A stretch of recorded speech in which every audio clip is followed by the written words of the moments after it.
The 1566 is back home. Look at that thing. There goes Nathan. He's going off to feed cattle. And I got to do a key cycle because it quit working. Ugh. Makes me sick. Auto track isn't engaging, so that's fun.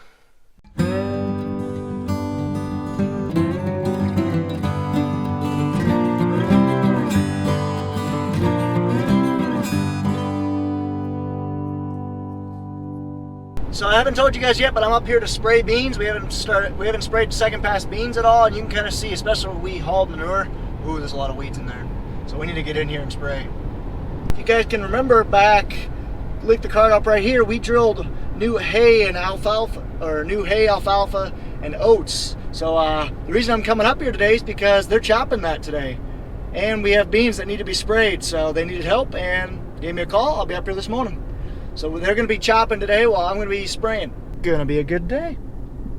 And that corn is definitely knee-high by the 4th of July. It's June 24th right now, and that corn is above my chest, or about chest high. So I'm just getting up on the farm, guys. So Pat is taking delivery of our bean chemicals as we speak. Nathan and Brian are doing chores. I'm just kind of walking around, checking stuff out. I'll probably make sure there's water in the tank. Check the sprayer, check the oil, get the row crop tires on there. A lot's been done since I've been back, or since I've been gone. I did an update video a week ago, but stuff has even changed since then. We actually got the chopper fixed, chopped a load of a day of custom work, a day of ourselves. So, and we're gonna chop some more today. Alrighty guys, I'm back in the sprayer. It's been a while, but yeah, I'm back. There's Nathan. So Nathan and Brian are feeding cattle. Pat's helping me get stuff around. I basically have to clean out the sprayer. I'm gonna put 400 gallons worth of water and flush everything out. This is the third rinse, and I'm gonna clean out the back screens as well. Really just kind of get all that corn chemicals out, because when you switch between corn and beans, we have a different chemical regimen for them specifically. I'm actually gonna fill up with fuel before I forget. So I'm gonna pick this up and I'm filling up with fuel. When you're switching between corn and bean chemicals, we spray different chemicals that'll kill different things on corn and beans. So if I basically spray corn chemical on beans, it'll kill it. We do that along with our crop rotation. So we switch crops every 2 years corn, 1 year beans. And we do that so that way we can really mix it up on our weeds, not have our weeds get the same chemical for 10 years in a row and become resistant to them. So that's kind of one of the biggest reasons why we do that. So we got to make sure we clean out completely in between crops. So that's what I'm gonna do right now, is put 400 gallons through, run it through all the booms, clean out the filters, and make sure all the corn chemicals out of there. You can also kind of see our big, I don't even know how many gallon diesel barrel that is, 6,000 or so, 10,000, I'm not sure, but it's almost out. You kind of see the air escaping.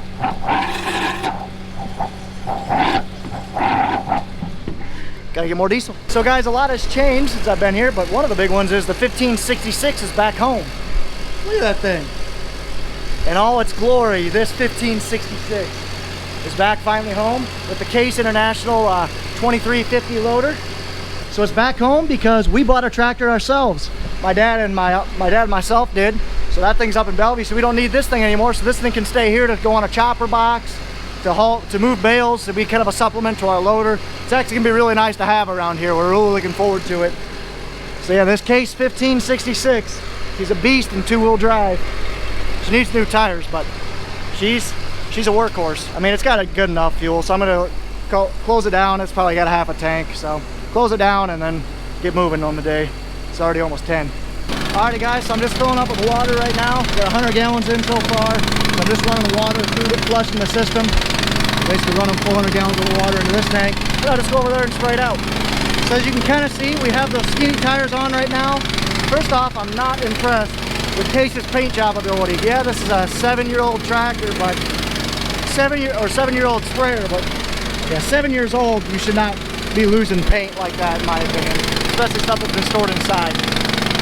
What do you do? So just about got 400 gallons. Actually, I got it right now. Let's shut it off. So I'm just spraying out my boom right now. Sprayed out 25 gallons already, so this is gonna take a while.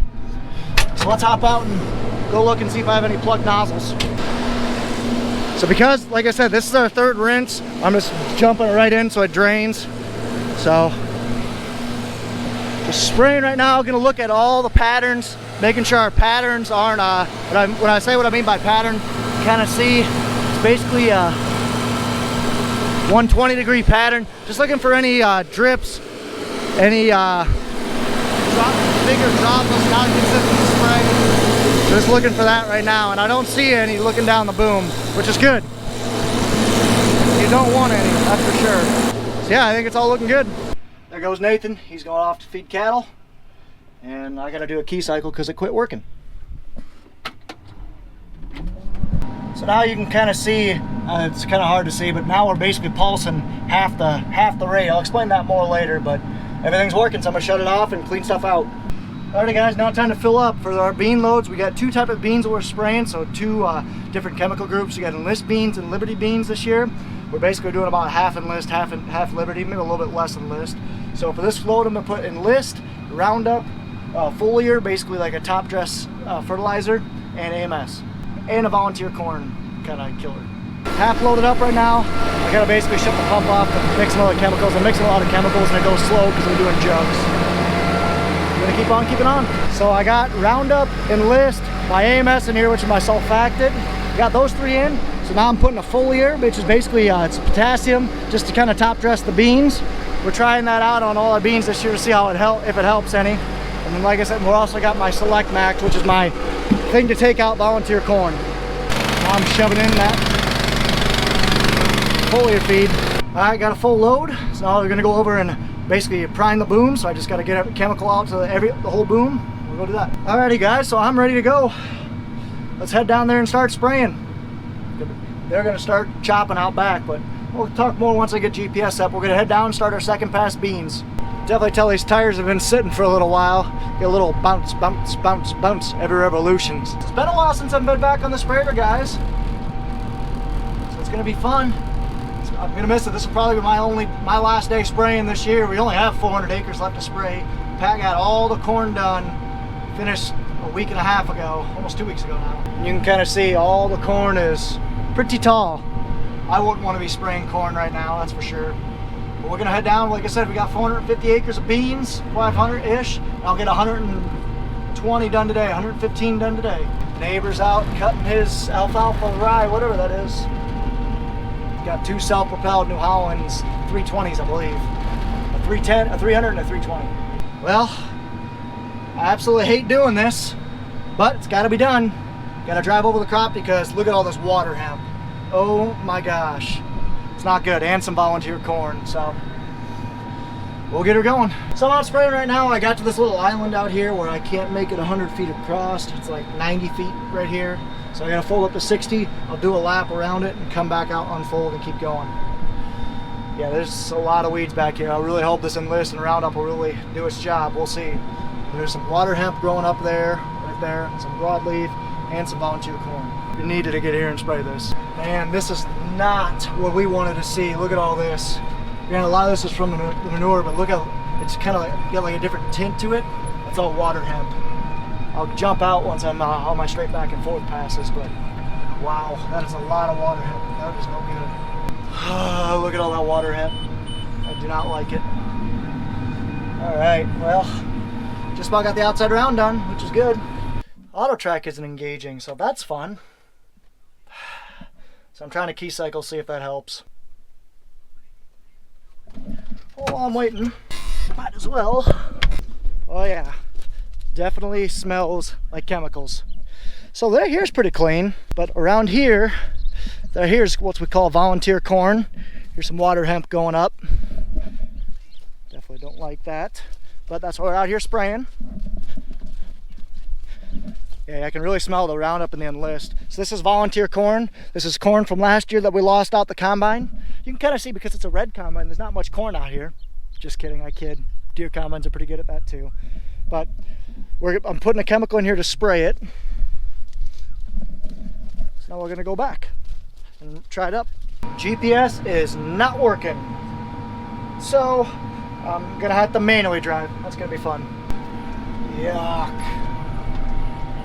Ugh, makes me sick. Oh, wow. Wow, wow, wow. So, here's our water hemp field. I mean our soybean field. So this is water hemp. It's gonna be a hard thing to kill. So our soybeans are currently this tall, about a foot tall. The water hemp's about a good 1.5 feet over it. We might have been too late on getting some of this stuff. So I'm gonna up the rate a little bit and really try and kill this, but wow. Hey, hey, hey. This water hemp field, God, I need to stop calling it a water hemp field. This soybean field, we've had water hemp issues ever since. The reason we got the self-propelled sprayer, the year before we did this, Pat was doing all the spraying and all the planting with the pull type sprayer. Pull type sprayer in our neck of the woods is a lot less inefficient because you can only go so fast with it, and it's a trailer. So we equated it to, you're about 25% less productive. So with Pat doing all the planting and doing all the spraying except for bean planting, he was working 20 hours a day and he was way behind and still couldn't catch up. So we actually, this field right here 3 years ago was our worst field of water hemp. And the issue with that is once you get water hemp and it seeds out, you run it through the combine, then you basically, your next 3 fields are gonna get spread with weed seed, all because of that combine. All because your combine comes here, then to its next couple places and spreads that weed seed there too, so it grows even worse. So yes, this field is terrible, but the next year you have the next 4 fields that are terrible.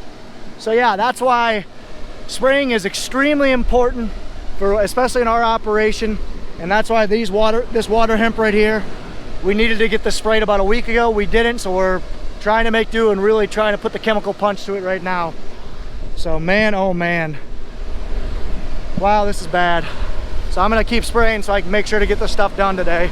But wow, just look at this. So I am manually steering right now, looking at my bar right here. It basically tells me how close I am, how far off, and I'm off right, off left. So I'm manually steering. So this is a lot of fun. Basically, I think I have a sensor out in my steering column from talking to the case guys. So we'll run this up after I get done with this field. But I'm just gonna manually steer it through this field and get it over with, and then go from there. Heading back home, heading back to the farm. It's about a 2-mile drive. And I see Eberhard up ahead always has their seed plot. Woo! Hello! Nice truck. Eberhard always has their seed plot, their seed corn plot, corn seed plot up here on the right, so they're hanging signs for that. And I see Pat off in the distance chopping. I'll turn it back on once we get a little closer. So it's hard for you guys to see, but you see the water tower off in the distance? Right to the right, we're running 2 chopper box wagons. One's dumping on the pit right now, and one's right to the right of that water tower. So Pat's out chopping. They're gonna chop their way back. This is the oats we put in, the new alfalfa. We'll probably get 1 cutting out of it after we chop these oats out. So yeah, actually it looks like someone's gonna go get them in the pickup right now. So we're dumping it in the pit that we didn't use last year. You kind of see right there. That's where they're dumping the oats. Get a tire low. I want to put you guys on a time lapse until you die. Not physically, but just the GoPro dies.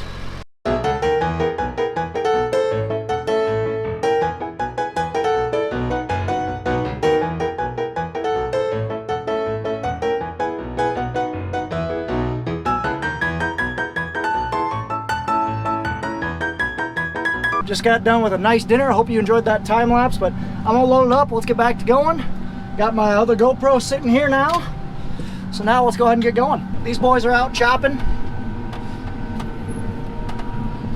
They're chopping the oats. The oats that we seeded about a couple months ago, they're chopping that. So as soon as I get done spraying, I'm gonna hop in a wagon and start hauling in and start dumping. So I'm gonna get moving. So I don't think I've talked about it much, guys. So like I said, so we're spraying our second pass soybeans. How we do our soybeans is we have a single pass burn down before the crops are even planted. A week before that, we basically go through and just kill everything, plant into it, and then when about a month or so later, we'd like to jump in when the soybeans are anywhere from 6 to 12 inches tall. This is a little bit later, so we're a little bit behind, but it's all right. We like to come in and basically kill it. So today we are running Roundup, Enlist, which these are Enlist soybeans. There's really 3 types of soybeans that you can plant: Liberty, Enlist, and dicamba soybeans. We don't do any dicamba because we had a rough instance with it 3 years ago. And when you're spraying dicamba, I believe you cannot use the pulse and nozzles, so we don't do that. But yeah, so we planted basically 40% Enlist, 60% Liberty. So I'm spraying Enlist soybeans. So I'm using Enlist 1, which is basically a mixture of 2,4-D and some other stuff. Glyphosate or Roundup. I'm spraying a Select Max, which is basically it kills the volunteer corn, and then AMS, and then a top dress foliant, which is basically a shot of 024O for my farmers. Basically it's all potassium. That's what I'm working on today. So it looks like the neighbor is rotary hoeing his corn. So our neighbor is trying to go organic. This is the second year that this crop is in a organic form, or it's been an organic practice. So I believe for organic farms, you have to practice organic practices for 3 years until you can be certified organic. So that's what he's trying to do. This is the second year. His first year did not turn out very well. He grew like 30 bushel wheat, which is not very good for this area. So for this year, he's doing corn, and he's rotary hoeing it. You can kind of see what it is basically just a star wheel and just running through and mixing up the ground. And he'll use a row cultivator as well later in the year. I'm guessing we'll come through and we'll be the one harvesting it. We've harvested most of his grain anyway. So I'll just get into the field. So as I mentioned before, I'm having to manually steer. It's not the worst thing in the world, but it kind of sucks, not gonna lie. Yeah, spraying at 55 PSI, 20 gallon to the acre. Trying to get all these water hemp and stuff killed. Oof. Yeah, so the tall stuff you see, like this one right here I'm about to run over, that is volunteer corn, and the lighter colored green that you see, that is water hemp. So I am really trying to pump out this product to try and kill this water hemp, because that stuff is bad in this field. But luckily it hasn't gone to seed yet. It hasn't seeded out, so we should be fine. It shouldn't reproduce. I'm hoping our agronomist is saying that this stuff that we're spraying will kill it. So I don't know, make a believer out of me, Jason. Yeah, so I'm just having to manually steer looking at this. My boom is 1,200 inches. So originally when I'm running auto track, I run exactly every line is 1,200 inches. Well, now I put it to 1,140 to give me 60 inches of overlap, just because I'm running manually and it's not going to be perfect. So yeah, neighbor's Haggy. It's a nice machine there, expensive machine. One more tank load left, ladies, gents, and germs. So do one more load, bring this up to Kuhnel's, and then start hauling chopper wagons. There's Pat chopping right there. Kind of right above the pit right now. Just painted his outside round. Hopefully I can get moving. I see 2 full wagons up there, so oof. I'll be able to help him out in the next hour, I think. All right, let's go fill up. Load it up, let's go spray again. Last load. So I am really having to focus on this line right here. I'm like not even looking straight. Just if I'm off too far this way, I'm just slowly moving my hand, just slowly moving the steering wheel. And the farther I get off, the more I move it. I'm trying to be still and stable, but yes. This isn't fun. My uncle was saying he used to spray without auto track for years and he actually prefers it. I don't. I love auto track. It makes me so much more efficient at my job, and I can focus on what I'm actually doing instead of focus on steering. I love auto track. Sue me. So I am running over and killing beans. That is a unfortunate thing that you have to do this time of year. Sorry, I just got going. You just have to do it this time of year to get in and to kill these weeds. And that's just kind of a side effect to having 15-inch beans. So like some people plant beans on 30 inches apart, some people do 15, some people do 20. But we like 15s because it gets canopied much quicker. We don't have any disease pressure. Some people like up in Minnesota, they do 30-inch beans or wider beans because they have white mold issues, but we don't have those issues here. So we like a quicker canopy, and it helps more in hills because more rows means less dirt lost from erosion. So back manually steering again, manually steering, and I'm purposely killing my beans. That's literally what I'm doing. I'm killing, I don't know, 0.5% of my crop, if that. I'm killing 0.5% of my crop to kill all these weeds and grasses and stuff. So this is some grass up on top of the hill. Oof. Yeah, because that's what I'm doing. I'm killing some of my beans to save a lot more. Here's Eberhardt's. Oh, just spraying. All these grasses and stuff up here. Yuck.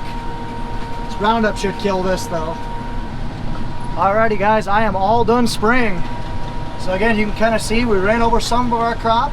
It's just unavailable. That's exactly why I was going at an angle instead of straight on, because you can see straight on I am always 100% running over beans. But when I'm going at an angle, which you guys will be able to see when I go laying back north, I'm only running over beans about half the time. So it actually does, it saves beans when you run off the row, off parallel. So let's head back. Here you can look at my not so straight passes, but you can kind of see I am not going with the rows. I'm going kind of slight angle, and that's saving crop. I'm not running over 100% of the time. I don't know what the stats are behind it, but I do know, like I said, if you do run not straight with the rows, it does save soybeans. Yeah. All right, all done. Let's get back and let's hurry up and get chopping. Alrighty guys, I am all done.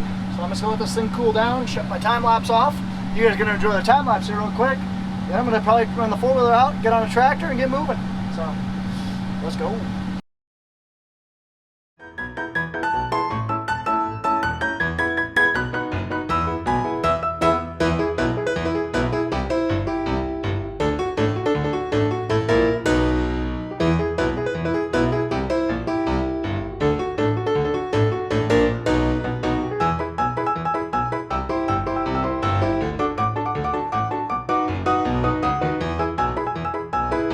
Alrighty guys, I'm going to close out this video. I hope you guys enjoyed that video. Just be sure to stay tuned for parts 2 and 3 of that day, where we actually do some chopping for the first of the year that you guys will see. So be sure to stay tuned for that. They'll be coming out in the next couple days. So anyway, I hope you guys enjoyed that video. If you guys did, be sure to like, comment, and subscribe. Follow us on Facebook and Instagram at Hartung Family Farms. And of course guys, as always, ta-ta for now.